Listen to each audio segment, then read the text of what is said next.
fundado en 1949 por exiliados españoles e intelectuales mexicanos. El día de hoy tenemos el gusto de presentar un libro, Las vidas que han vivido, homenaje a teatristas españoles en México de 1880 a 1950. Nos acompaña el coordinador del libro, es Ernesto Vilchis, y para presentarlo nos acompaña también Jiménez Escalante y Rafael Segovia. Jiménez Escalante es dramaturga, guionista, dramaturgista, directora de teatro, docente, script doctor y miembro del Sistema Nacional de Creadores de Arte. Su escritura se despliega entre la dramaturgia, el guión y la narrativa. Gran parte de sus textos teatrales recrean personajes mitológicos, o deconstruye y reinventa textos clásicos, o no. Sus puestas en escena juegan entre el formato teatral hasta el performance. Sus obras y libretos de ópera han sido traducidas a 10 idiomas y se han presentado en más de 30 ciudades del mundo. Entre otras distinciones, ha tenido el de la Rockefeller Foundation, el Ángel Award de Edimburgo, el Premio Nacional de Dramaturgia Juan Ruiz de Alarcón y la Medalla Bellas Artes a la Creación Artística. También nos acompaña Rafael Segovia, él es poeta, escritor y traductor mexicano, con una amplia experiencia en la docencia, la gestión cultural, el activismo social y la práctica de las artes, siendo la escritura y la dirección escénica sus ámbitos de desarrollo personal. En su carrera como gestor cultural destacan la dirección de la Casa del Lago de la UNAM, el cargo de agregado cultural en Montreal, Canadá, la dirección del Teatro Campo de Cuernavaca y la coordinación estatal de artes escénicas en el estado de Morelos. Ha sido además activo docente en literaturas, lenguas y traducción, historias de las ideas, comunicación, cine y audiovisual, fotografía y teatro, en diversas universidades, colegios e instituciones de difusión cultural. Ha recibido reconocimientos como la beca de investigación del Instituto de Investigaciones Filológicas de la UNAM en 1981, el Premio de Teatro Independiente de 1986, la beca de Traducción Literaria 1993 y 1994 y la beca de Coinversión Cultural del FONCA, la beca de residencia de l'Éclat Aquitanie de Francia en 2015, la beca de residencia del Centro Nacional du Louvre de Francia de 2018, el primer Premio Interamericano de Traducción Literaria de la Universidad Veracruzana Editorial Aquelarre en 2026, el 22, la beca de residencia de Oberhausen Loren de Suiza en 2023.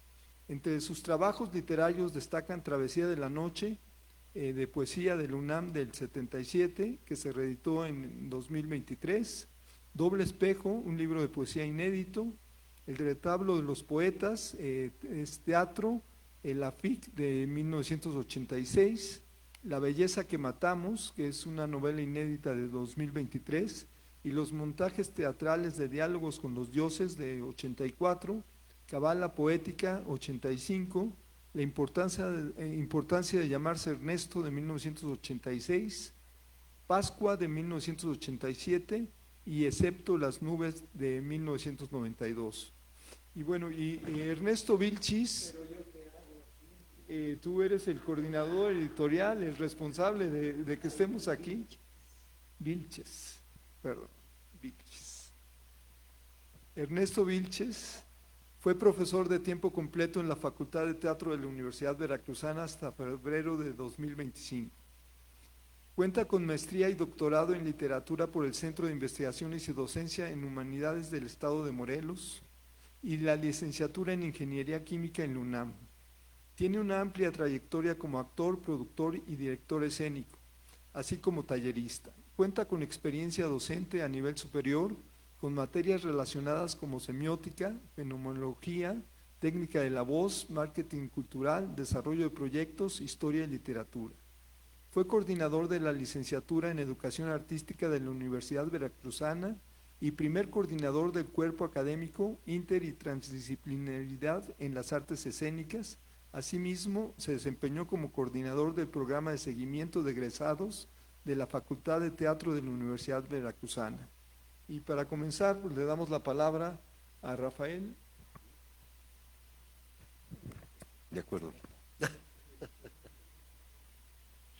Bueno, pues muchas gracias, estoy muy agradecido por estar aquí con ustedes esta noche porque por muchas razones. La primera es que el Ateneo Español para mí ha sido un hogar desde que yo era niño, siendo descendiente del exilio y visitando el Ateneo, el antiguo Ateneo, ¿verdad?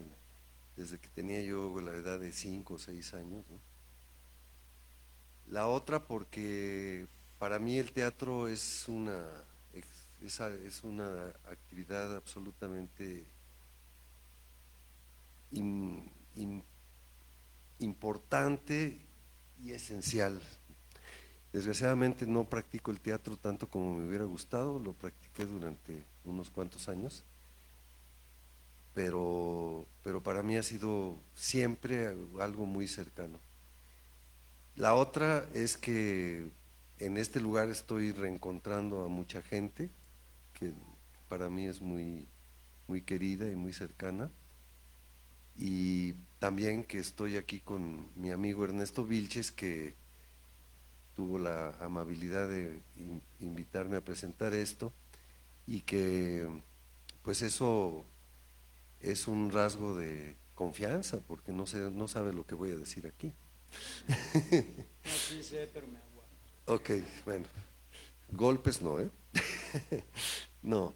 Bueno, este libro, no sé si lo primero que debo decir o tal vez no lo primero, pero bueno, lo voy a decir al principio. Este libro me hizo llorar y es un libro, digamos, académico, pero tiene unas historias y unas análisis de trabajo de los dramaturgos y teatristas españoles en México que de veras son emotivos. En particular, las historias de Ernesto Vilches, que no es él, ¿eh? Él no, su abuelo.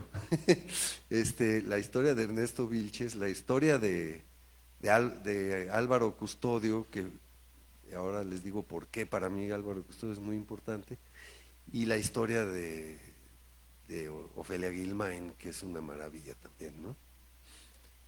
Eh, También hay un texto sobre Max Aub que a mí me parece un autor muy importante y que poca gente conoce, como que lo hemos olvidado, incluso en España, en Valencia, no es su tierra natal, pero casi, ¿no? Porque él es de una provincia de la Comunidad Valenciana, pero no es valenciano, pero a- lo tienen un poco olvidado, ¿no? El año pasado estuvimos mi compañera Rocío y yo en Valencia y sí suena Max Aub, pero no es el autor tan importante que debería ser.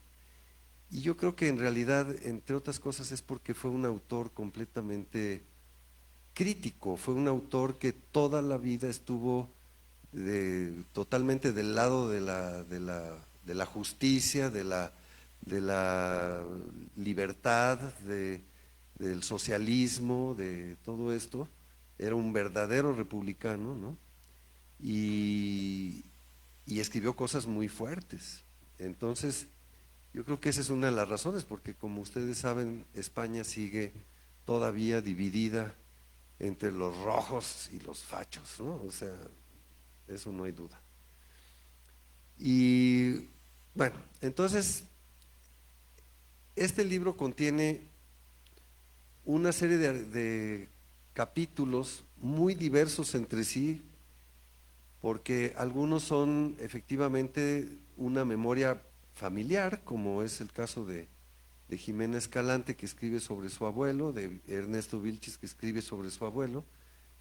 Escriben de maneras muy diferentes también.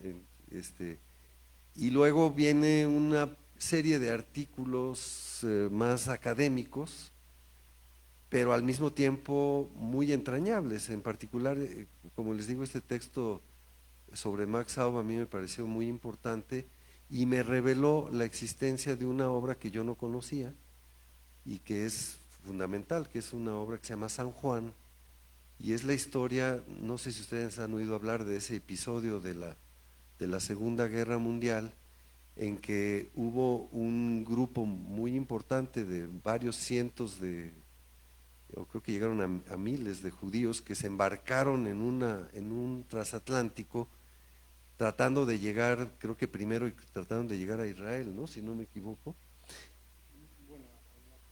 al norte de África o a Casablanca, tal vez, no sé, pero bueno, el caso es que estaban en este barco y no podían desembarcar en ningún lugar, y esto duró meses y fue una verdadera tragedia porque además empezaron a morir en el barco, y no los admitían en ningún lugar.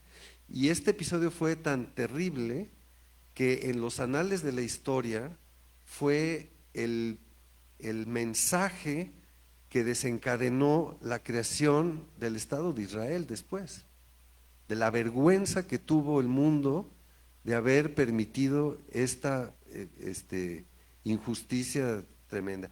Y Max Aub está escribiendo esta obra, no sé exactamente en qué mes del año, pero el mismo año en que sucedió. O sea, era de una actualidad tremenda, ¿no? Y además era una tragedia moderna, porque pues ese evento no podía ser más que trágico. Y para Max Aub, que no era propiamente un autor trágico, era más bien un autor, digámoslo así, satírico en muchas cosas, ¿no? Pues fue un reto importante y bueno, yo no he podido leer la obra, pero por lo que leí en este ensayo, me parece que es algo que definitivamente hay que conocer, ¿no? Y debe ser muy fuerte y muy buena. Y luego me gustaría hablar de las experiencias familiares, porque me parecieron muy cruciales. Yo sabía por Ernesto, que es mi amigo y con el que he tratado durante mucho tiempo, que pues su abuelo había estado en México, había sido un actor importante, productor de teatro, director, etcétera, ¿no? Pero bueno, no tenía idea de la dimensión de lo que era el señor, ¿no? Y bueno, fue un personaje importantísimo, estuvo en todos lados, hizo cientos de montajes en su producción, bajo su dirección, y viajó por todo el planeta llevando teatro a todos lados, conoció toda América, recorrió toda España, en fin, es un personaje, digamos, épico, ¿no? Es una especie de Cid campeador del teatro, ¿no? Muy importante. Y la manera en que está relatado toda esta historia ah, tiene el suficiente detalle para poder realmente seguir la trayectoria de este hombre, pero al mismo tiempo pues está narrada desde el punto de vista de alguien a quien le importa toda esta trayectoria y que fue de alguna manera el heredero del Ernesto Vilches, del primer Ernesto Vilches, ¿no? Ya que Ernesto se ha dedicado toda su vida también al teatro, a pesar de que por ahí dicen que es ingeniero. ¿Químico? Por ahí dicen. Debe andar vendiendo fentanilo por ahí, pero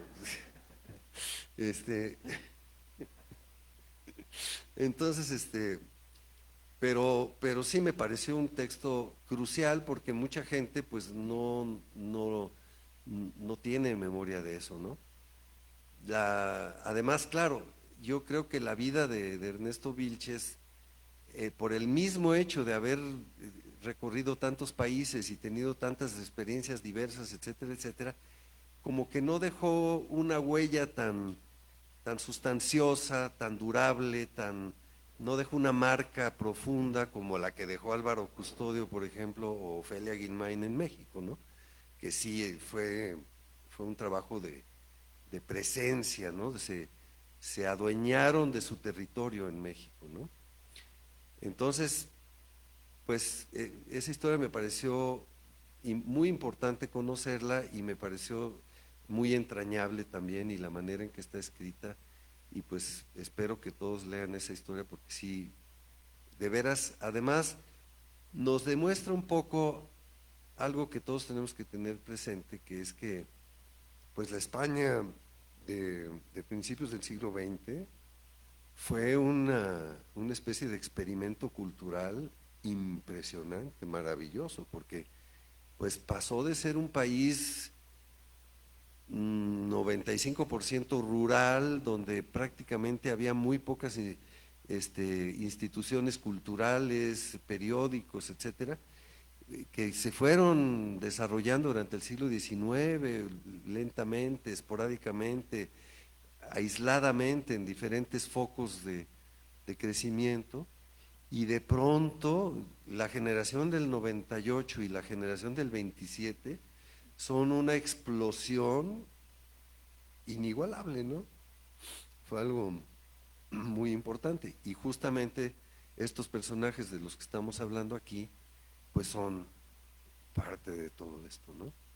Eh, por ejemplo, el hecho de que Álvaro Custodio haya trabajado con García Lorca, ¿no? Que me parece que fue algo muy importante para él, decepcionante porque acabaron distanciados, pero fue muy importante y yo creo que el poco tiempo que trabajó con García Lorca le dio seguramente unas bases de formación muy importantes que son las que finalmente trajo a México y que nos compartió a todos, ¿no? Entonces hablaré un poco de Álvaro Custodio. Como les dije, este libro me hizo leer cosas que me despertaron memorias personales que yo ni tenía enterradas, porque por ejemplo, bueno, eso sí lo tengo muy claro, desde siempre.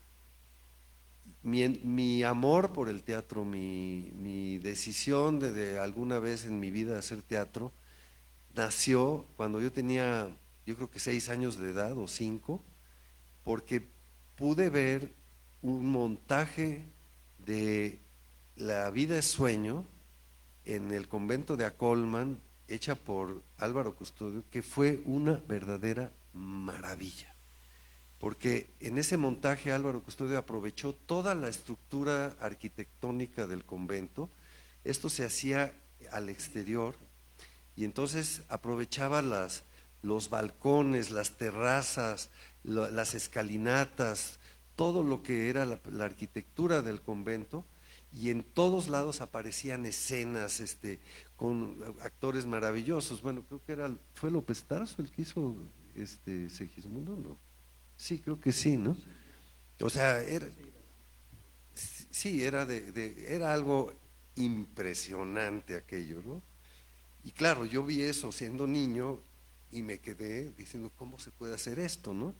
Y nunca más volví a perder una oportunidad de ir al teatro, ¿no? Entonces, ese tipo de semillas yo creo que son muy valiosas y muy importantes.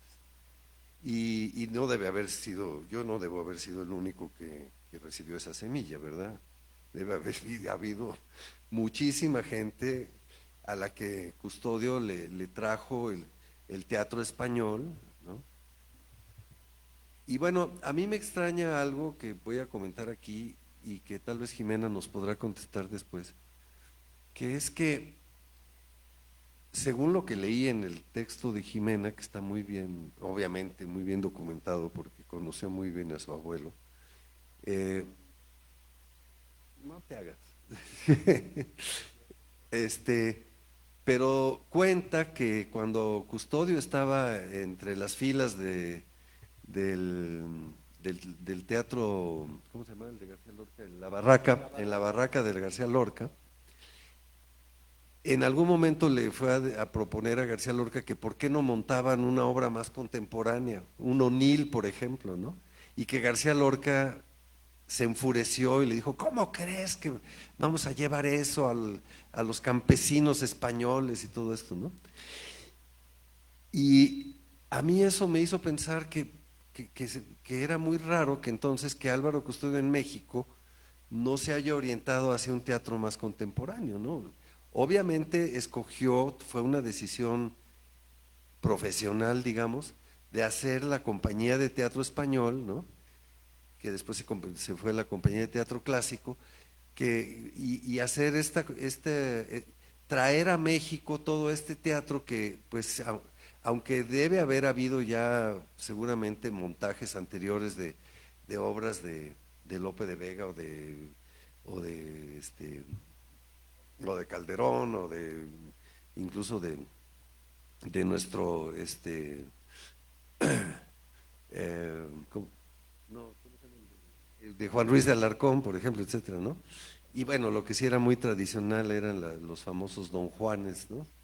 Que eso sí se representaban mucho en México, aunque ya debía haber esto, y claro, el Festival Cervantino es una muestra de que ya había teatro español de alguna manera en México, ¿no? Porque el Festival Cervantino nació con los entremeses de Cervantes. A mí me tocó ver el primer Festival Cervantino en Guanajuato, una representación de 3 entremeses o 4, así, en un tablado en una plaza. Sí,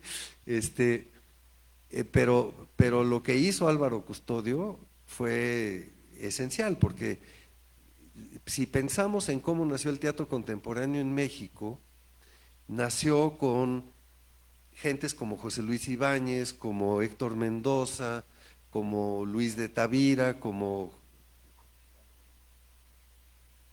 ¿Eh? Bueno, Juan Ibáñez también, pero Juan Ibáñez tenía otra tónica, ¿eh? Sí. Sí, también puso teatro clásico en sus inicios, sí.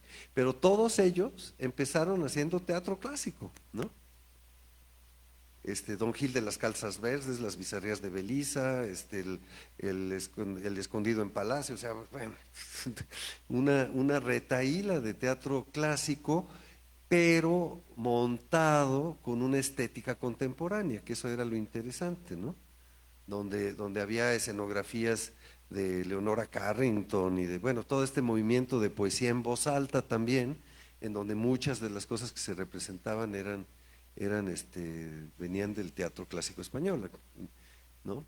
Entonces, este nacimiento del teatro contemporáneo en México, yo creo que le debe muchísimo a Álvaro Custodio, y sería interesante hacer un análisis de todo esto, ¿no? En fin, bueno, y no me quiero extender demasiado porque no vamos a estar aquí, yo tengo tendencia a hablar de más. Pero les quiero decir que sí me parece muy importante conocer este texto, y además, pues aunque Jimena diga que no se llevaba tanto con su abuelo, obviamente viene de muy buena fuente, ¿no? Y ya por último voy a mencionar un poco lo que me parece muy importante, que es el texto sobre Ofelia Guilmain, donde también, pues ese texto nuevamente me hizo llorar por las cosas que dice ella y por la intensidad con la que ella vivió el teatro, ¿no? Y en el texto que está impreso en este libro, la propia Ofelia, porque hay muchos fragmentos de citas de sus diarios y de testimonios de ella cuenta cómo se inició al teatro viendo una representación de una Medea cuando ella tenía 11 años de edad, con Margarita, ¿cómo se llama? Xirgu, o Xirgu, ¿no? Xirgu. Margarita Xirgu, que fue una gran actriz, que desgraciadamente no se refugió en México, se refugió en Argentina, en Uruguay, sí, es cierto. Pero ella vio esa representación y en ese momento decidió que el teatro era lo suyo, ¿no? Y a los 15 años de edad estaba trabajando en una compañía de teatro que eran una compañía ¿cómo se llama? Algo rojo, ¿no? las brigadas rojas dramáticas o no sé qué, ¿no? En la España republicana, que era uno de estos, de los muchos y múltiples intentos que, bueno, no intentos, iniciativas que tuvo la República por llevar la cultura a todos los rincones de España, ¿no? En los que participó, entre otras cosas, García Lorca, y después, entonces cuando llega la guerra y ella tiene 16 o 17 años de edad y se tiene que exiliar, ella ya llega a México con una convicción de que el teatro tenía que ser la manera de manifestarse y de hacer algo por el mundo, ¿no? Entonces, bueno, les voy a leer este pequeño texto de ella. Dice, primero habla de su experiencia con esta compañía de teatro militante.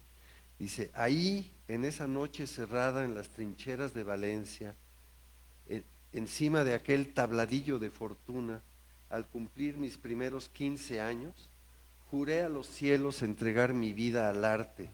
Juré que la belleza y la justicia serían mi único fin y juré servir para siempre el canto rodado del poeta. Juré convertirme en guardiana de las palabras.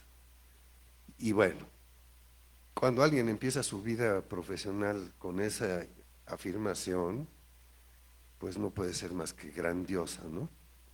Entonces, les leo nada más otra cita que habla de, dice, esto es texto del libro, dice, con Custodio representó, por ejemplo, el personaje de Elicia en La Celestina, etcétera, ¿no? Y entonces, hablando de eso, dice, al terminar mi largo monólogo a los pies del rey, un clamor extraordinario, esta fue la primera vez que supo que el público mexicano la admiraba, ¿no? Al terminar mi largo monólogo a los pies del rey, un clamor extraordinario llegó desde la sala. Cuando me desperté, entre comillas, del ensueño, vi que el público entero se había puesto de pie y me ovacionaba a mitad de la escena. Mis compañeros incrédulos me miraban con gran alegría. ¿Qué había hecho yo? Nunca lo he sabido, pero ese día y por primera vez en mi vida me sentí verdaderamente actriz. Bueno, pues qué maravilla, ¿no? Y bueno, entonces ya ven un poco el tipo de testimonios y de materiales que hay en este libro, son una joya. Bueno, con eso le paso el micrófono a quién. A Jimena. Qué padre, ¿eh? Me emociona mucho. No, ¿verdad? Sí, sí, sí, sí. Bueno, pues buenas noches a todos y muchas gracias por tomarse esta tarde para venir a escuchar a estas personas raras y singulares que todavía creen en los libros y todavía creen en el teatro y en estas cosas que parece que ya se están perdiendo. Y espero que no. Imposible. Entonces, eh, lo primero que tengo que decir es que en estos tiempos de exilios, de exclusión, de expulsión y de tanta violencia hacia los migrantes, dar a la luz un libro que habla de los exilios y que habla de cómo los exiliados reconstruyen su vida en otro mundo, me parece un atentado de ternura. Entonces, muchas gracias por hacer que este libro venga a la luz y formar parte de esta memoria viva que es muy importante tener. Luego, en segundo lugar, es estar en este lugar para mí es muy importante. Las últimas 2 veces que yo estuve aquí, estaban presentes algunas de las personas que están aquí sentadas y otras desafortunadamente y lamentablemente ya no están. Una de esas personas aquí fue la última vez, fue la presentación del libro de Justo Somonte, y que está aquí su hija, que fue una presentación hermosa. Y antes de esa presentación de ese libro, unos meses antes, fue la presentación de un libro justamente de Álvaro Custodio, de mi abuelo, que fue la traducción que él hizo de Hamlet, que es una edición de la UNAM bilingüe. Y en la presentación de ese libro estaba aquí presente Isabel Custodio, hija de Álvaro Custodio, mi madre, y Rosenda Monteros, una extraordinaria actriz que formó parte de la compañía de mi abuelo durante muchísimos años, que incluso ella hizo el Hamlet. No las primeras veces, pero sí hacia el final, ¿no? Y entonces a mí me parece que este libro es un libro de héroes, es un libro que habla de los héroes. Y de algún modo, Ernesto, tú tienes una parte de esa heroicidad, ¿no? He de darte las gracias, Ernesto, por esta invitación, porque es muy interesante la figura que tú eres en mi vida, ¿no? Formaste parte de muchos escenarios de paisajes y de convivencia en mi infancia, como Ernesto, que estaba ahí. Y después, en nuestra vida teatral no hemos tenido ningún tipo de relación, hemos estado absolutamente desconectados. Aunque tú trabajaste como actor en la compañía de mi abuelo, y te vi tanto, pero los caminos no nos juntaron en ningún momento, ¿no? Hasta ahora que recibo esta invitación de formar parte de este adorable libro, y pues te reencuentro también de manera adorable, lo cual está muy bien. Este libro, como bien nos ha dicho Rafa, es un libro muy raro, muy heterogéneo, no tiene una congruencia que se parezca a otros libros, ¿no? Y a mí me parece que esa incongruencia, si se puede decir así, pensaría más bien que es una singularidad, es lo que hace que el libro sea realmente muy poderoso y muy interesante. La primera parte del libro son homenajes y semblanzas, que está en primer lugar el relato que hace Ernesto Vilches Lleó de su abuelo, que yo no tenía idea de lo que era, o sea, tenía idea, una figura ahí de quién era el abuelo, pero la manera en que relatas la vida de tu abuelo es adorable. Es el arquetipo del actor así universal, desde Thespis hasta nuestros días. El señor Ernesto representa así en la regularidad de la historia de los actores ese paradigma, ¿no? De versatilidad, además viajando por todo el mundo y haciendo todo tipo de personajes, hasta, en fin, vale la pena mucho leer este artículo, que con él empieza el libro. Después hay un gran texto sobre Virginia Fábregas, que también me parece que es muy importante. Virginia Fábregas, mexicana. Es una actriz de Morelos, ¿no?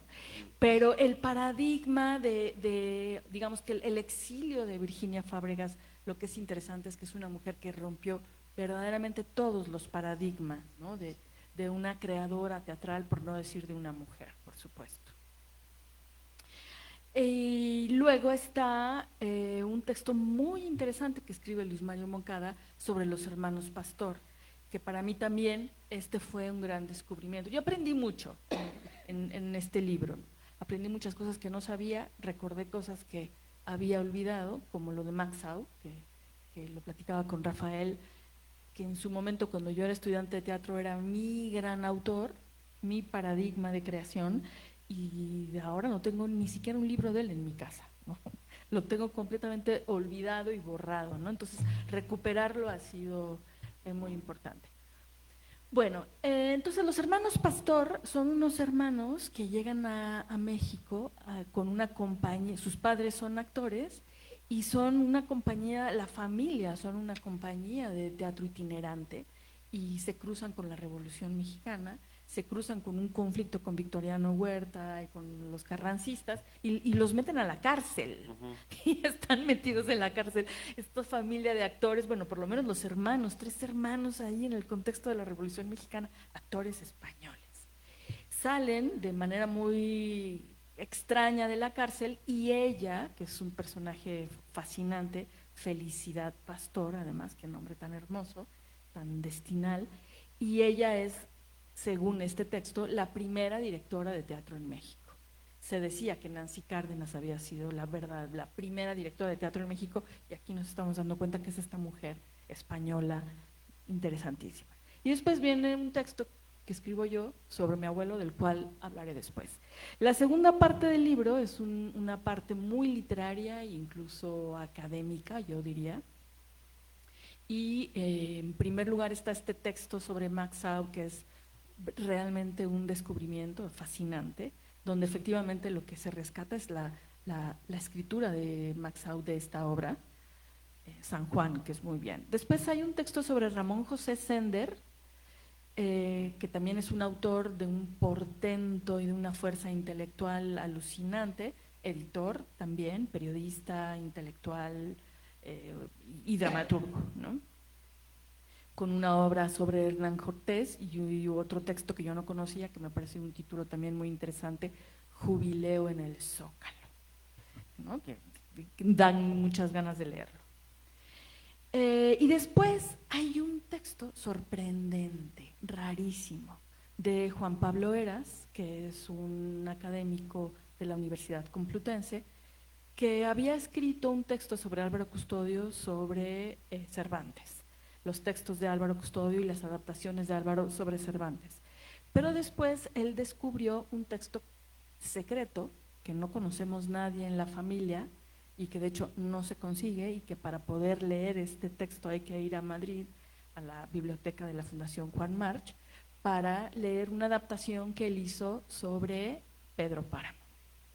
Y entonces esta sorpresa, ¿no?, de que hay que tomar el avión pasado mañana para ir a conseguir el texto, porque no se puede sacar de la fundación, este texto es muy interesante porque Juan Pablo, que ya lo hemos leído anteriormente, es muy académico, es muy versátil, tiene una narrativa muy entretenida, pero este texto es como una saga de espionaje, de cómo llegó Álvaro Custodio a enterarse de la oportunidad de escribir la adaptación de Pedro Páramo, que Juan Rulfo había visto una adaptación que había hecho mi abuelo de La Regenta, la había visto justamente en España un poco antes de que muriera Juan Rulfo, y parece ser que en ese encuentro, cuando Juan Rulfo vio La Regenta, parece ser que ahí surgió la posibilidad, indaga Juan Pablo Heras, el autor de este artículo, en la posibilidad de que en ese encuentro de ellos dos, en ese estreno, surgiera la necesidad de adaptar este Pedro Páramo. Entonces, pues bueno, es una gran curiosidad de conocer este texto peligrosísimo, tremendo, que ha escrito mi abuelo, ¿no? Entonces, bueno, me voy a centrar a hablar un poco de mi abuelo, no me voy a extender mucho, pero quiero hablar de él no nada más por la importancia del texto que está aquí en este libro, sino porque es el personaje que cruza casi todas las historias del libro. Es decir, a Álvaro lo mencionan casi todos los autores y casi todos los personajes que habitaron estos exilios, ¿no? Entonces, de alguna u otra manera, el epicentro que ha sido Álvaro Custodio para todos ellos es, para mí también ha sido un descubrimiento, ¿no? Aunque sabía muchas otras cosas, es que este libro es como un ola, o sea, es académico, pero también tiene mucho chisme, muchos detalles, muchas anécdotas muy jugosas. Bueno, ok. Bueno, la Shirgula, Guilmain. Esas son reinas. Ok. Coincido. Álvaro Custodio, cuando sale del exilio, como la mayoría de los personajes que viven este exilio, el exilio de la guerra civil, porque no todos los que están en este libro, digo, son españoles, pero no todos tienen que ver con el contexto de la guerra civil, en el exilio de la guerra civil. Va por Francia, República Dominicana, Cuba, hasta llegar a México. Y en todos estos lugares tiene que ingeniárselas, tiene una mujer y una hija pequeña y tiene que ingeniárselas y tiene que buscar la manera de sobrevivir. Y siempre sobrevive escribiendo, que es lo que hicieron, lo mismo hizo Maxau, lo mismo hizo Sender, lo mismo hizo, bueno, Ernesto Vilches no, porque él actuó. Y Jimena Escalante también. O sea, en el exilio lo que hacemos pues es escribir, no nos queda de otra, y además la palabra en el exilio pues es lo que nos mantiene vivos para comer y vivos para la memoria, ¿no? Para todas las cosas. Entonces, escribe programas de radio, escribe artículos de cine, escribe. Llegando a México, trabaja vendiendo medicinas. Y este es el episodio de su historia que a mí me eriza la piel, ¿no? Me conmueve muchísimo. A todos esos doctores a los que les vende medicinas les ofrece hacer un patronato para una fundación de dinero para hacer una compañía de teatro. Y todos estos doctores le dicen que sí. Y entonces con eso forma el patronato que sirve a la Compañía de Teatro Clásico de México.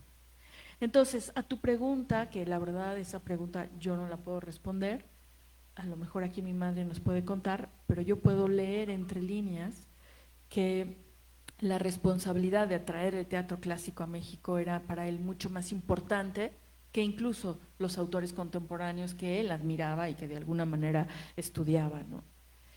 Y es un poco el eco que tuvo él de Lorca, de esta necesidad que tenía Lorca de que su compañía tuviera también un papel didáctico, porque la compañía de teatro clásico era en sí misma una escuela, era una escuela de teatro. Formó ahí a los actores para ser actores, pero además formó a estos actores a poder hablar en verso, porque el verso pues siempre ha sido un problema, incluso hoy en día lo sigue siendo. Entonces, la compañía de teatro clásico era al mismo tiempo un centro de formación actoral, una compañía de teatro y una editorial, porque también hacían libros y revistas y unos programas de mano maravillosos. Entonces, bueno, tiene esta compañía de teatro clásico donde pasa toda esta etapa, ¿no?, de maravillosa, con todos estos actores que llegaron a ser muy importantes, como Ofelia Guilmán, Ignacio López Tarso, y bueno, tú conoces a todos ellos, tú puedes decir muy bien la lista de los nombres de todos estos actores importantísimos.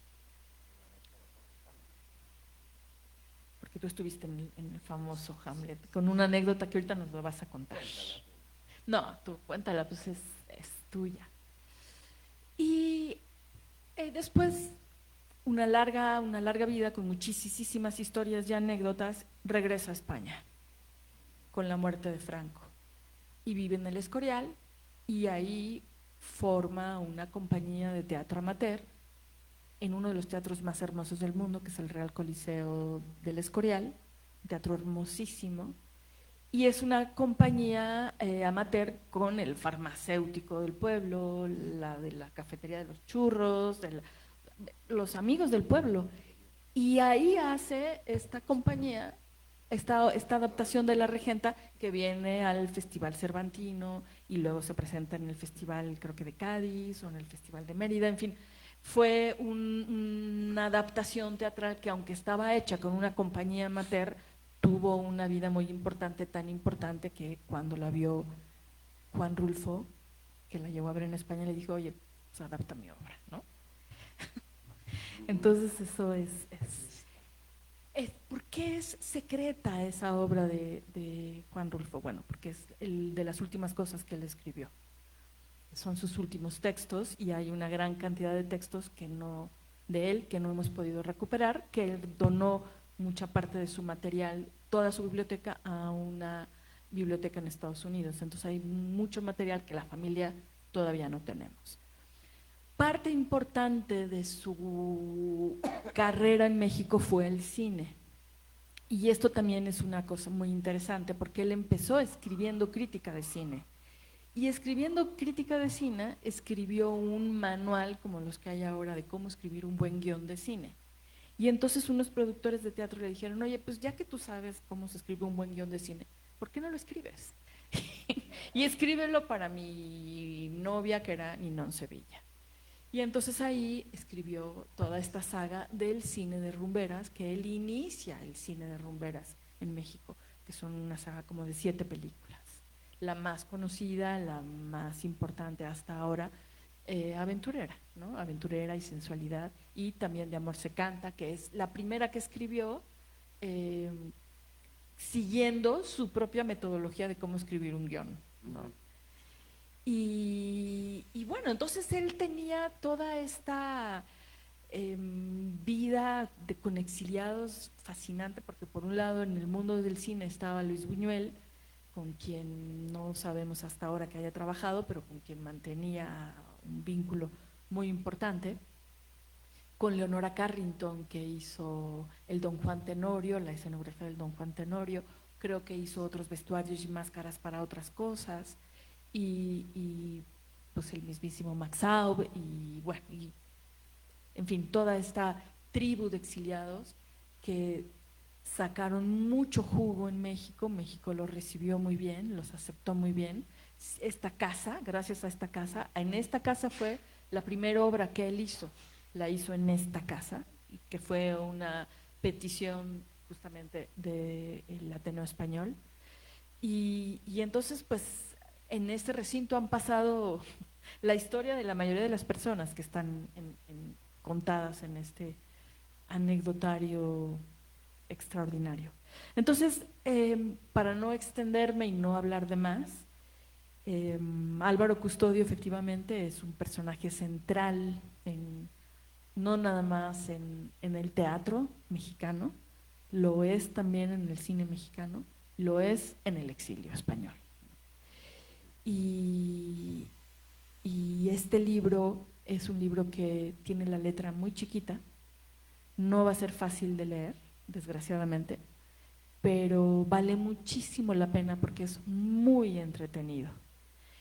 Es muy entretenido por la cantidad de anécdotas que conté, que relaté que hay de todos ellos, de todos los personajes, pero además en la parte académica y en la parte erudita es un libro en donde yo aprendí muchísimo, ¿no? Entonces, tanto que nos gusta el chisme o lo anecdótico y lo conmovedor y emotivo, el libro es adorable, tanto nos gusta lo académico y la formación literaria, el libro es contundente, ¿no?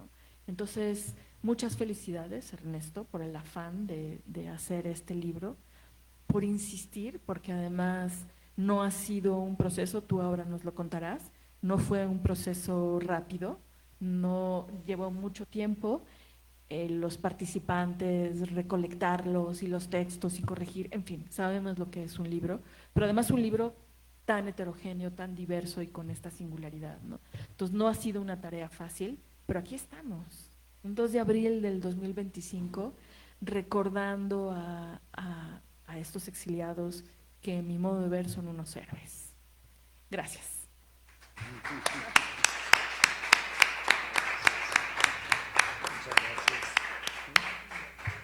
Y ahora sí al que le toca, ni modo, Ni modo, no. aunque no no, hay aunque otra. ya sabemos que le cuesta, pero nada más espero que lo podamos detener, más bien.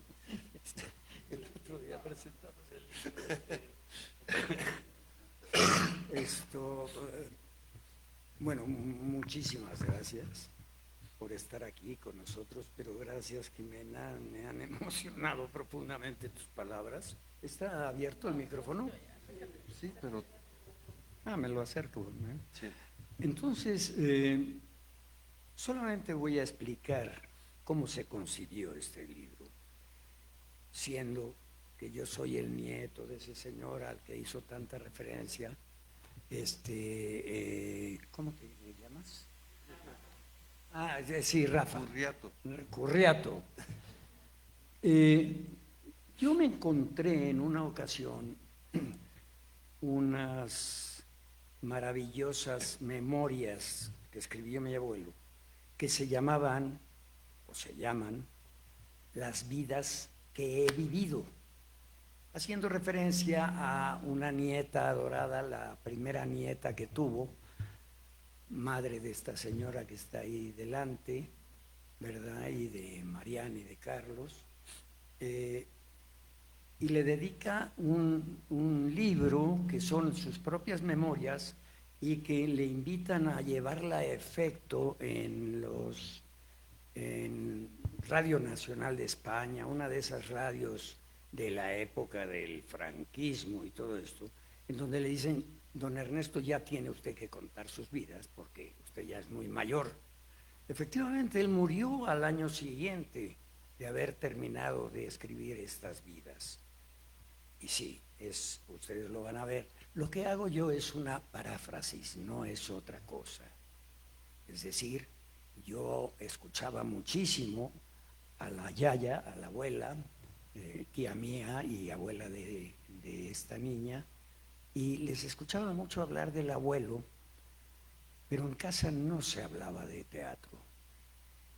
Al abuelo no lo querían mucho, que no estaba en casa nunca, porque empezó la guerra y él se fue a Argentina, y sin embargo su mujer, tu bisabuela, ¿verdad?, cogió las armas, y eso que ella era gringa, y se las dio a sus 3 hijas y a su hijo, o sea, mi padre Ernesto, el otro Ernesto. Así las cosas, cuando yo recibo un premio de cine, muchos años después, estamos hablando del 53, yo inicio mi carrera en el 68, con un premio de cine en varios lados. Estábamos estudiando la carrera de ingeniería química, esas cosas raras que pasan. El otro día estuve con Marcé, querido compañero mío, catalán, y que de repente esto me dice el otro día: ¿y qué te acuerdas tú de ingeniería química? Y le digo: yo de nada. Y luego me empezó a atizar más todavía, diciendo: y de las matemáticas, porque todos te teníamos que soplar y tal, en fin, este es un canalla, vamos. Entonces, ¿cómo se dice? Me balconeó, esa es la palabra, ¿no? Bien, entonces, en síntesis, el abuelo escribe estas memorias, las vidas que he vivido, porque efectivamente se suceden una serie de acontecimientos en donde el avión se cae, por ejemplo, es muy interesante. Él estaba en Bolivia, no, en Cali, Colombia, y tenía que viajar al día siguiente con su compañía, tenía que viajar a Bogotá, o al revés, no me hagan caso. Y finalmente lo que sucede es que a él le encantaba el juego, y toda nuestra herencia, la que debió de haber sido para nosotros, se la jugó en las cartas, ¿no? Sí, tú, la tuya también. ¿Y qué pasó? Que se le acerca Carlos Gardel, le dice: oye, Ernesto, me he enterado que mañana que tú tienes que estar el fin de semana en Colombia, y yo tengo que en Bogotá, creo que era, y yo tengo que estar mañana. Y dice: no te preocupes. La generosidad de estos señores sacó los boletos de toda la compañía, entonces se los dio a Gardel, y en ese avión se mató Gardel. Claro, este tipo de anécdotas las refresco yo, ¿verdad? Pues tratando de hacer analogías también con cosas personales, etcétera. Y finalmente, pues yo estaba pensando desde hace muchos años escribir algo sobre el abuelo, porque el gran susto que yo me llevé la primera vez que fui a España, yo no he ido a España nunca como actor, yo he ido a trabajar en otras cosas, de ingeniería química. Sí, y entonces, sí, cómo no, ya te contaré. Y fíjense ustedes que yo no veía a Ernesto Vilches por ningún lado. Allá, años después, con mi hija Paz, que vive en Barcelona, en un teatro que hay en Barcelona, había una foto de Ernesto Vilches.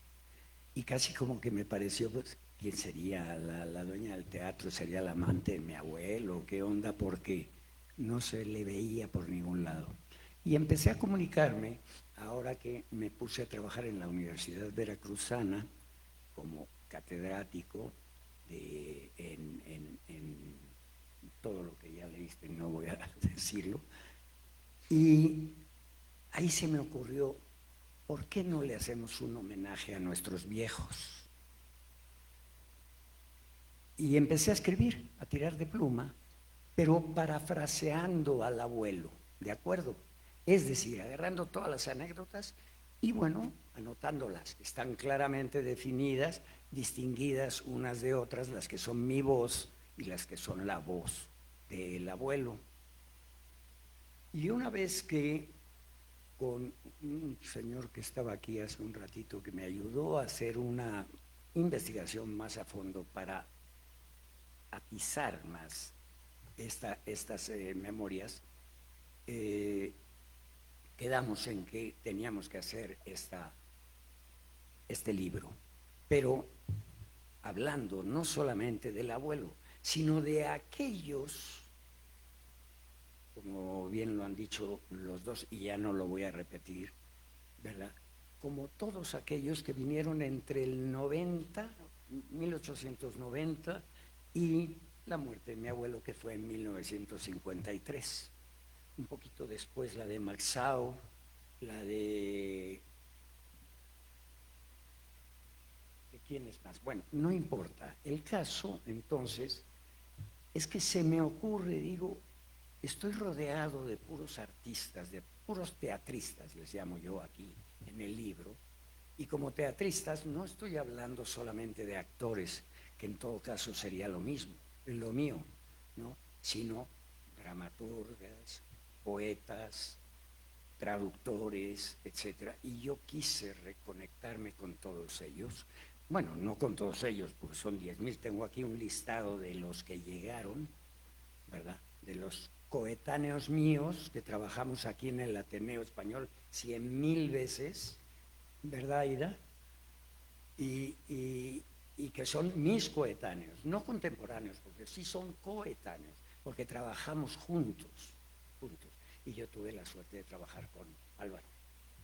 ¿Con quién más? Con tu padre, con todos. Lorenzo de Rodas, María Hidale, Tito Davison. Davison era mexicano. Sí, Tito Davison era mexicano. Bien, en síntesis, lo que quiero decirles un poco cuál es la idea. Voy a leer una introducción que yo me atreví a hacer porque yo con este libro hice lo que me dio la gana. No es verdad, ¿eh? No es verdad. Cada quien mandó lo que quiso, ¿eh? Pero sí me era muy importante contactar con Álvaro Custodio, contactar con Segovia, su padre, contactar con todos ellos, aunque fuese in mortis. Ya todos se han ido, casi todos se han ido. Estuve casado con una actriz importante, en fin. Y todo esto me ayudó mucho a ser actor. Yo de dónde iba a ser actor si era ingeniero químico. Y me entusiasmó tanto, que incluso dije, acabaré mi vida yéndome a la Universidad Veracruzana, donde hay un nivel importante académico y de investigación, y me puse a hacer mi doctorado rápidamente para que me pudiesen aceptar y yo poder inculcar todo este conocimiento a mis muchachos de la Facultad de Teatro, licenciatura y maestría. Hasta el año que viene no va a haber doctorado. Y entonces un día me senté un poco para decir cómo semblanteo, qué fea palabra, no me gustó, cómo concibo y explico todo lo que yo quiero poner aquí. Conozco a Jimena Escalante, conozco a Octavio Rivera Karakovska, un gran investigador, a Domingo Adame, que está colaborando conmigo en este libro, y cómo ¿Cómo concibo, de acuerdo a lo que ellos están dándonos, cómo nos explican a Ramón J. Sender? ¿Cómo nos explican a todos estos maravillosos artistas? Y entonces escribí esto. Lo voy a leer y con eso terminamos. A lo largo de la historia, un sinnúmero de grupos humanos se ha visto obligados a dar el gran salto, es decir, obligados a salir de sus tierras, ya sea por cuestiones de orden político, económico, social, racial o religioso. Han llevado su cultura a todos los lugares por donde han pasado. Con sus formas de hacer, aportaron a sus nuevos destinos una riqueza inimaginable que incluso tomó carta de naturalidad en muchos casos, para después, al volver a sus lugares de origen, tu abuelo, regresar con una propuesta distinta en forma, pero idéntica en esencia, lo cual constituye un enriquecimiento espiritual para uno y para otros pueblos. El 2016 el Ateneo me publicó un libro que también se me ocurrió por aquella época, en donde yo hacía una investigación todo lo más a fondo que pude sobre, digamos, los poetas del exilio. Y los poetas del exilio, Ramón Xirau, ¿verdad? Segovia, Nuri,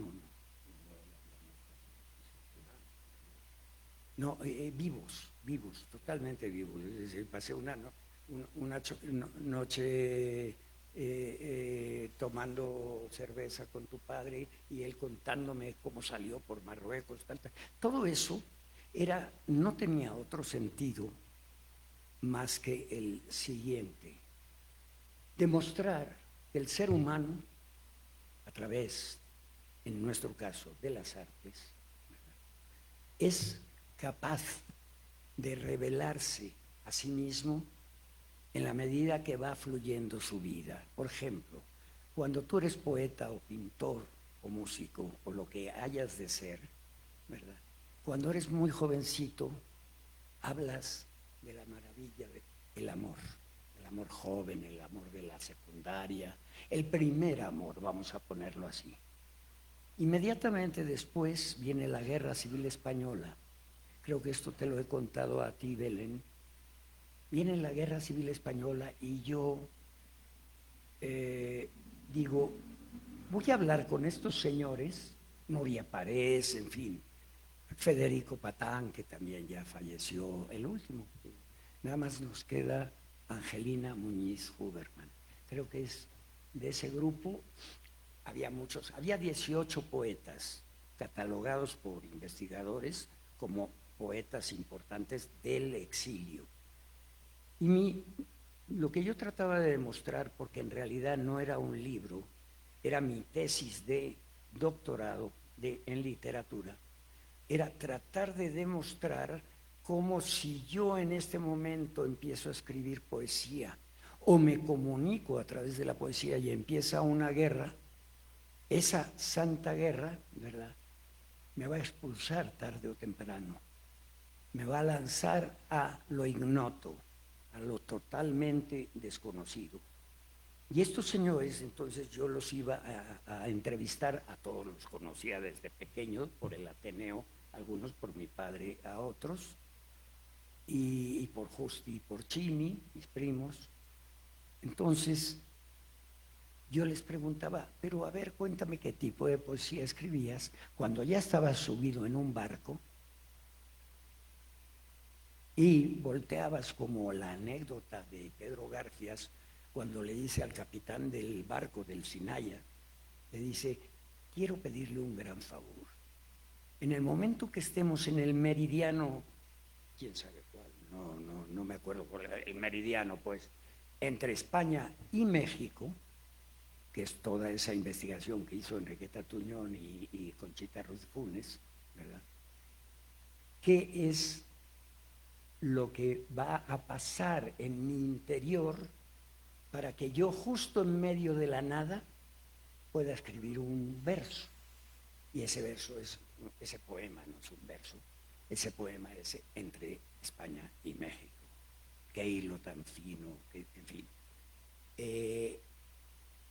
Mi padre lo conoció mucho y él me decía que ese era Garfias, pero ese era Shirao también, y ese eran todos ellos.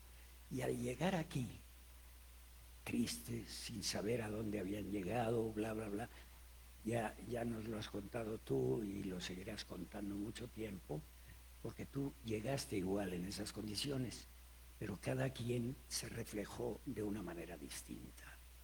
Y en este caso elegí a los poetas. Ahora, en este otro caso, y al final, ¿qué pasa con ese libro?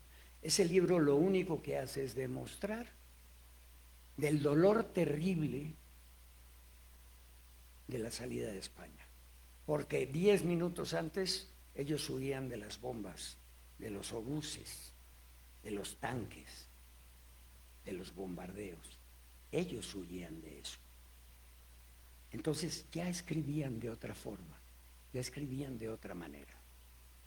Y esto resultó muy interesante para mí porque entonces dije, Tati, ahora lo que vamos a hacer es, ¿y qué pasa cuando llegan a México?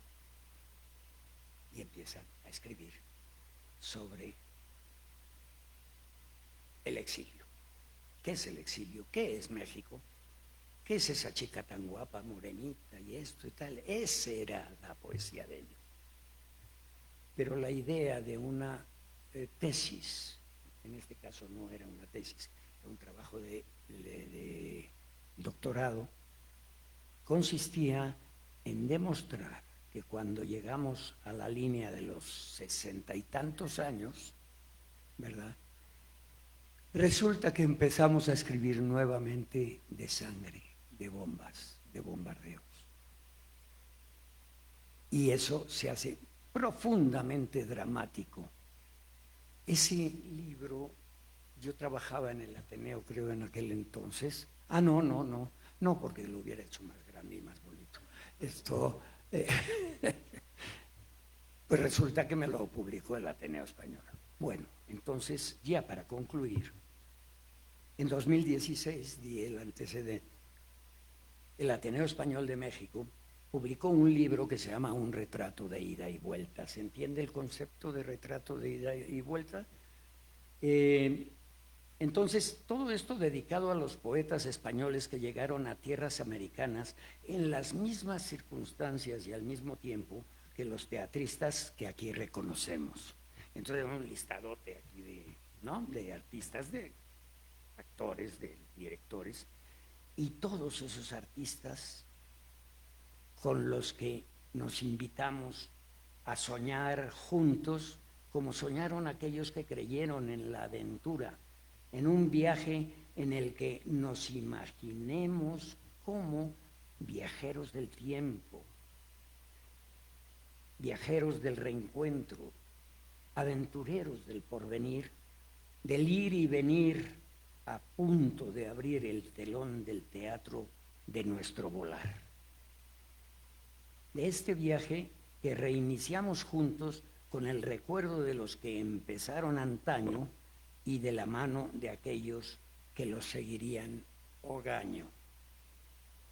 El objetivo central de este libro forma parte de la idea de investigar de qué manera los inmigrantes fueron dinamizando los campos semánticos, los estilos, las incidencias en ciertos géneros y temas y argumentos en las obras que aquellos autores, actores, directores, escenógrafos españoles, exiliados republicanos y algunos artistas más mexicanos que trabajaban con obras, con una dramaturgia española fundamentalmente. Todo ello se va a dar desde finales del 19 hasta mediados del 20. Existen varias versiones acerca de quiénes de quiénes son los teatristas que conforman estas dos generaciones, sin ánimo de omitir a ninguno, porque no somos nosotros quienes podamos determinar una línea onomástica, ni es este nuestro objetivo. Se mencionan entonces aquí a los que más frecuentemente son señalados por distintos autores y están además incluidos en las listas de estas generaciones. Al final pongo lo siguiente: este trabajo, pues, tiene la intención de ubicar la intervención de personajes y figuras teatrales que, si bien desarrollaron su trabajo creador dentro o fuera de México, mi abuelo, tuvieron entonces un apogeo significativo y contribuyeron con su valioso aporte al teatro mexicano de los siglos XIX, finales y mediados del siglo XX, y que son referentes en la configuración de la dramaturgia mexicana en nuestro caso. Con lo anterior cabe precisar, y termino, que el aporte que nos interesa hacer es distinguir, por una parte, a los integrantes del exilio y por otra, a los que sin serlo tuvieron una contribución y significación relevante en México, concretamente en México. Después salieron a Sudamérica, volvieron a España, etc. Entonces, por último, nos interesa enunciar y resaltar que independientemente de la contribución de creadores del exilio, el teatro mexicano del siglo pasado tiene un gran valor y peso por sus propios creadores, tecnologías, y que han venido a amalgamarse o a contribuir con muchas otras expresiones. Al tratar de revisar el pasado, deseamos ver lo que podría darse en el futuro. Y esto que han escuchado ustedes y lo que contiene este libro es el trabajo, siempre el apoyo en este caso de Rafa como amigo, como el talento que es, pues, poeta, traductor, etcétera, y que se ha atrevido a pedirme que presente sus libros, y yo por eso me vi obligado en esta ocasión, ¿verdad? Bien, al final lo que tenemos son, con estas introducciones, empezamos por cuestiones alfabéticas, empezamos con bueno, en este caso no, lástima que no nos dio tiempo, no se puede ver. Véanlo en los libros, sí se pueden leer muy bien. Muy bien. Vayan comprando una lupa. Y nada más, lo único es agradecer, para empezar, y como estamos, y como hemos empezado, Rafa, muchísimas gracias por todo, como lo dijiste, y todo lo que dijiste. Me impresionó mucho, y a ti me emocioné mucho, y bueno, pues con ello quiero agradecer a Octavio Rivera Krakowska, catedrático de la Universidad Veracruzana, Luis Mario Moncada, que fue el director hasta hace muy poco tiempo de Orteuv, la organización teatral de la Universidad Veracruzana, muy importante, y ahora está en México. Manuel Aznar Soler, él no fue nunca ni director, ni autor, ni nada, él es un gran crítico teatral y dramaturgo. Él vive y trabaja en la Universidad Politécnica de Barcelona. Después sigue Jimenita Escalante, y en una segunda parte que tú sí la mencionaste, que es, la dividimos en dos partes este libro, ¿verdad? Y una primera parte, homenajes y semblanzas. Ahí es donde tú tienes razón, Jimena. Es decir, puede resultar un poco raro todo esto, pero sí quisimos aterrizar hacia homenajes y semblanzas, algunos de ellos, de los que ya se hablaron. Lo de mi abuelo, lo del caso de Virginia Fábregas, lo de los hermanos Pastor, y Ofelia Guilmain. ¿Y no? ¿Y tú? Y Álvaro, ¿Y tú? y Álvaro Custodio. No, y Jimena Escalante Custodio. Y después la segunda parte, textualidades y teatralidades, que es esa parte académica a la que hacen referencia ellos. Efectivamente, no estamos hablando de multi y de interdisciplina teatral, que es en lo que estamos trabajando ahora. Muchísimas gracias.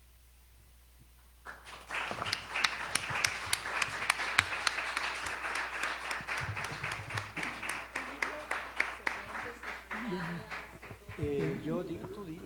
Bueno, muchísimas gracias, Ernesto. Ahora queremos darle la palabra al público si hay alguna pregunta, algún comentario. Juanito. Sí, muchas gracias. Primero por estar aquí con dos grandes amigos entrañables, Ernesto Vilches, y lástima que ya se fue Cotelito.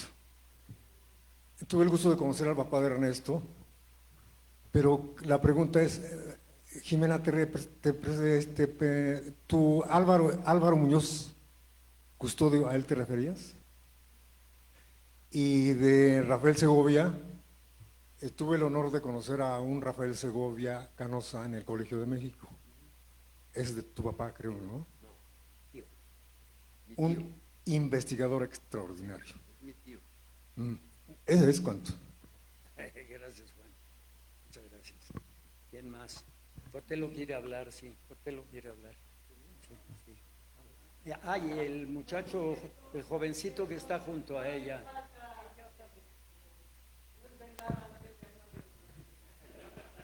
No necesito, la verdad. Muchísimas gracias, Rafael, por tus palabras. Mil gracias, Jimena. Ernesto Titico, lo conozco desde que él tenía 17 años, o sea que ya llovió. Y mil gracias. Tengo así mucho interés de leer el libro.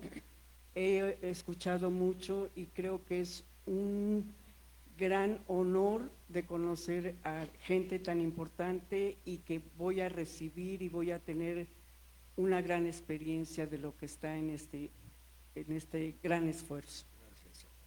Te quiero mucho. Gracias, Cotelo. Muchas gracias. Elena, aquí delante quiere hablar. Elena. Gracias. Pues yo me sumo a las palabras de Cotelo. Me siento orgullosísima, feliz de estar aquí, de haber venido, de poder tener el libro, que ya me lo habías mandado. Este ha de ser. ¿Es esto?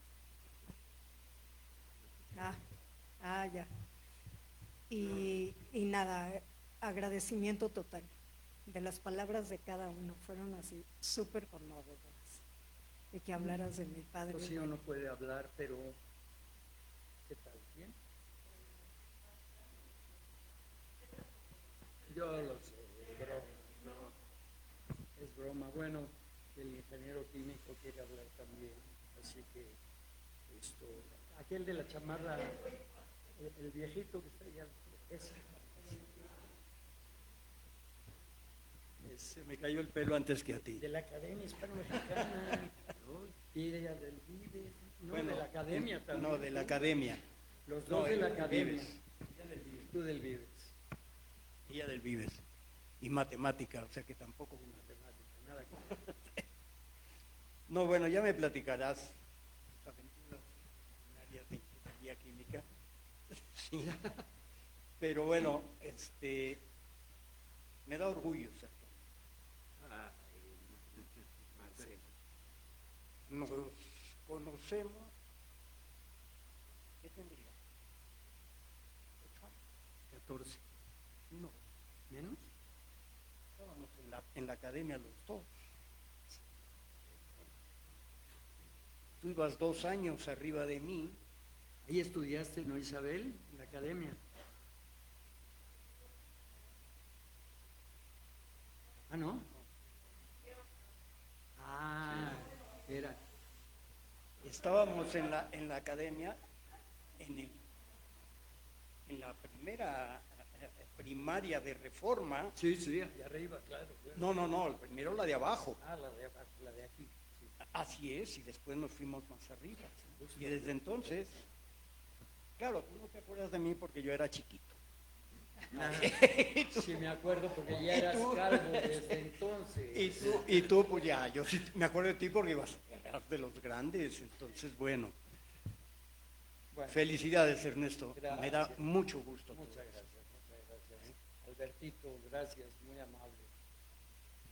Por ahí se está escondiendo alguien que tenía. Ese chico, ya baja la mano, ya te van a poner el micrófono. No te preocupes, por favor.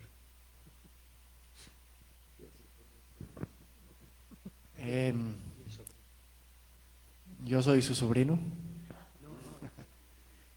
probablemente el más joven de la sala, probablemente, o soy tragaños, o quién sabe. Pero bueno, del exilio no sé qué tanto hablar, pero ya lo leeré, pero de mi bisabuelo sí, y es muy interesante ese personaje. Pero ese personaje no sería tan interesante sin su contraste que le dio armas a todos sus hijos. Una mujer americana que le permitió al otro irse de golfo y después madrearse entre sí y generar una línea de contrastes y opuestos y cosas que parecerían irreconciliables. Pero al final yo creo que lejos de esa distancia o esa diferencia, son esos polos lo que nos hacen ser lo que somos. Unos seres complejos, amorosos y que buscan siempre atrás del pensamiento unir lo que podamos unir. Así que para mí siempre ha sido un orgullo ser tu sobrino, tío. Paparruchas.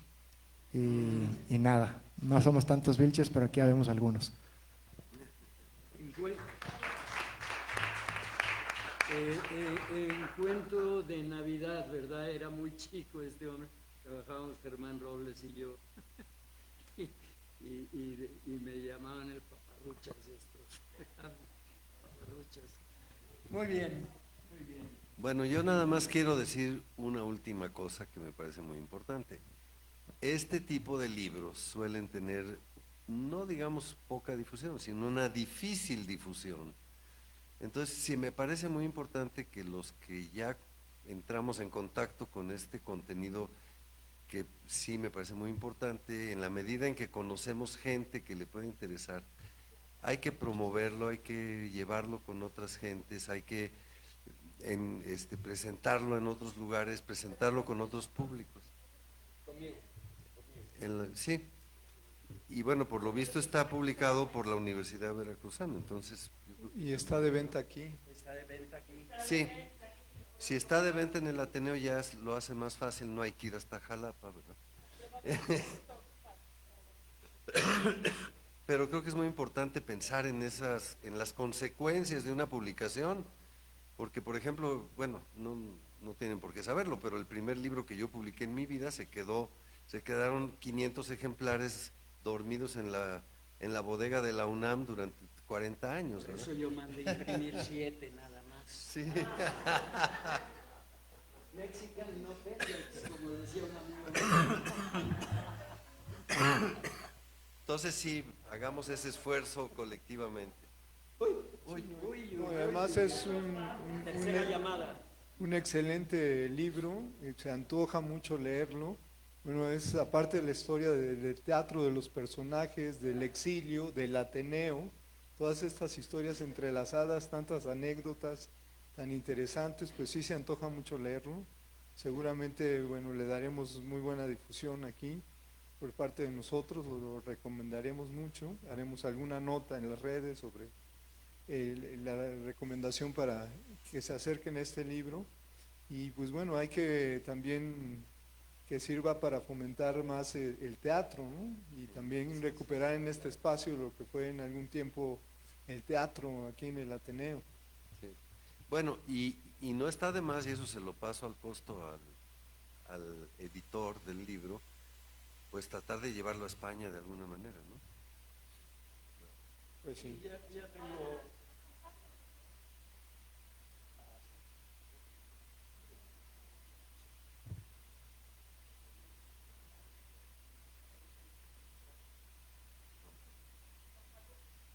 De las ceras. Ah, ya. Ah, ya. imagen del producto. Sí. Pues sí. Bueno, pues les agradecemos muchísimo la presentación de este libro, a ti Ernesto, a Rafa, a Jimena, y les queremos hacer entrega de este reconocimiento por su participación. Esto sí que es un honor. Muchas gracias. Muchas gracias. Bueno, y, Gracias, José. y, pues, muchísimas gracias y les agradecemos mucho su asistencia. Los invitamos, vamos a tener una comida de conmemoración de la Segunda República el sábado 12. Si nos gustan acompañar, los invitamos cordialmente. Y bueno, síganos en las redes de todas nuestras actividades y que tengan muy buenas noches. Los invitamos a tomar una copa de vino. Gracias. Es 2:30.